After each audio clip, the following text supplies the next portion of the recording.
What interests you out of these 4 playoff games the most, Mike Florio? Fascinated by the Commanders, their ability to keep games close and win close games. It's the biggest spread of the week, 9.5 points. The Lions are rested. The Lions will be ready. The Lions feel like it's their destiny to get to the Super Bowl and win it.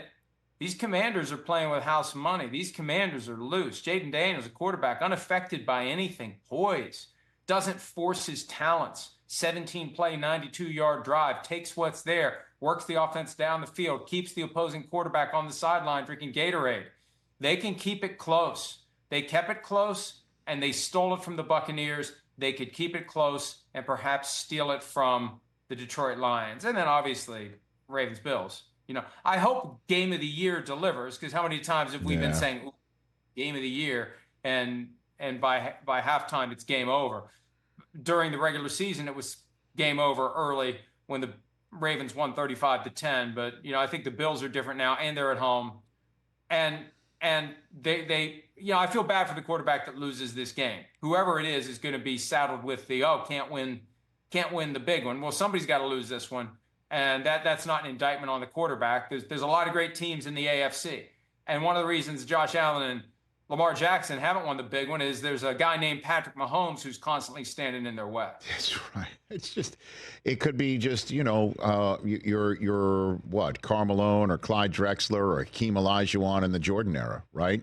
And or name a professional player in the Tiger era who chose the wrong time, too. It could be one of those things. We could be witnessing history over the next month. We are potentially a month away from the first ever three-peat, Mike. And every single time we talk about, hey, let's change this coach, let's change this general manager, who's going to be drafted first overall, it turns out to be, over the last 3 years, potentially rearranging of deck chairs, man. It's unreal what we're potentially witnessing. And how much longer is it going to last? That's the thing, too. Patrick Mahomes is entering the front end of his prime. He's not 30 yet. He's become the combination of physically gifted beyond all others and supercomputer of pre-snap looks and movement and patterns and decisions. And he's only going to get better. He said a couple of years ago he wants to get to that point where Tom Brady was, where he walks up to the line and he knows exactly what's going to happen. Like Neo when he finally becomes the one. And I think Mahomes over the past couple of years, even though his numbers this year weren't spectacular and he wasn't in the MVP race and wasn't first or second team All-Pro, he still gets it done when it needs to be done. There's no greater clutch quarterback in the NFL right now than him. And I feel bad for the Texans because they'll probably keep it close, but when it's time to go out and take the game, this is nothing against the Texans. This isn't a Rex Ryan bit.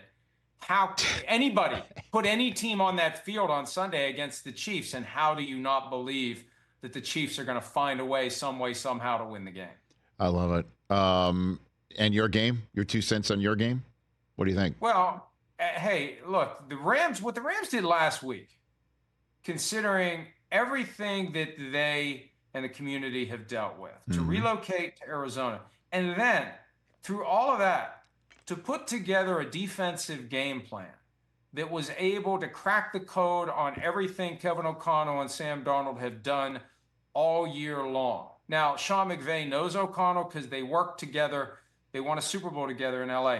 When we get to the playoffs, Rich, it's incumbent on the coaching staff of all teams, if they want to advance, you better, number one, find a way to get ahead of what your opponent has been doing all season long. And number two, you better take a long, hard look at what you've done, and you better make sure that they aren't cracking your code. You may need to zig because they think, based on the last 17 games of zagging, this is what you're going to do. It's a time for full awareness of all you've done, all they've done, and creativity on how to stay ahead of the opposing coaching staff. And, kudos to the Rams. Now, the Rams also, they just were fresher and they were motivated and they just came out and kicked the Vikings' butts. But credit to the Rams coaching staff for making the time to come up with a masterful game plan on both sides of the ball. Yeah, I guess it's, this just in, stopping Saquon. That they couldn't do it the last time they played, which was on, I believe it was on NBC. I think that was a Sunday nighter, or was it a Monday night? They all blend together right now. Hey, Rich, I'd like to tell you the correct answer, but I can't remember either at this point.